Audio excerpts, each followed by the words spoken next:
The Night House is directed by David Bruckner and stars Rebecca Hall, a recent widow currently living in the house that her deceased husband built for the both of them, and a lot of weird stuff starts going on in the house.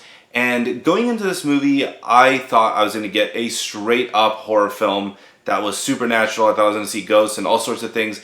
This movie's not that at all. This movie is heavy on drama, grief, mystery, and it does have a lot of horror elements, of course. There's a lot of that. You see that in the trailer. But this movie is so much more. This is a very good movie, but it could have been a great movie. In there is definitely a great movie, and I'm going to tell you why right now. Just a really quick side note. For some reason, Rebecca Hall kind of reminds me of the Prime Minister of New Zealand for some reason. Just think about it.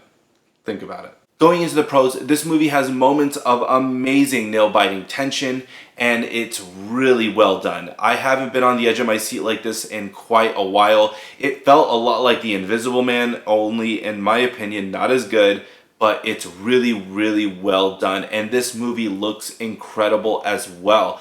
Honestly, there are shots in here that are just like paintings. They're straight up paintings. There's a shot of the moon and it's reflecting on the water on the lake. It looks incredible.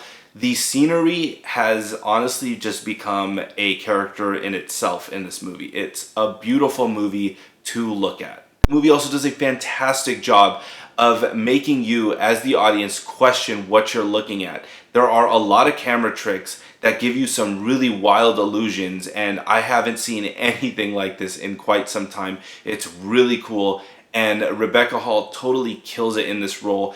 Every time you see her and she just gets really into her emotions in this movie, you just really feel that dread that she gives in her performance. It really brings you down, and her performance is incredible. Going into the cons now, there are a lot of moments of comic relief that did not need to be in this movie whatsoever. It completely drags the movie down and changes the direction and vibe completely.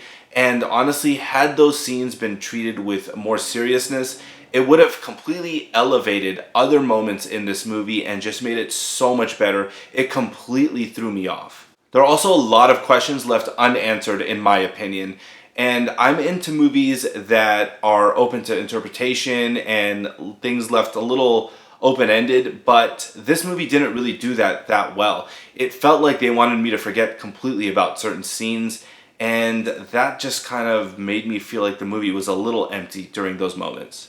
If you go into Night House knowing that this movie is about grief and loss and accepting certain truths, you're probably really gonna like this movie like I did. I definitely dug this movie, but there are moments that kind of dragged it down for me and took me out of the movie, and a lot of that has to do with those comic relief moments. But overall, this was a good movie, and I'm going to give The Night House a B-. Now I want to know what you guys think about The Night House. Did you see it? Are you planning to see it?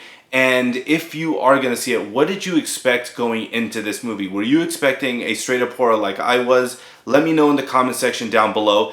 If you want to see more movie reviews, make sure to smash the crap out of that like, subscribe, and notification bell. Have your tickets ready. I'll see you guys at the next movie.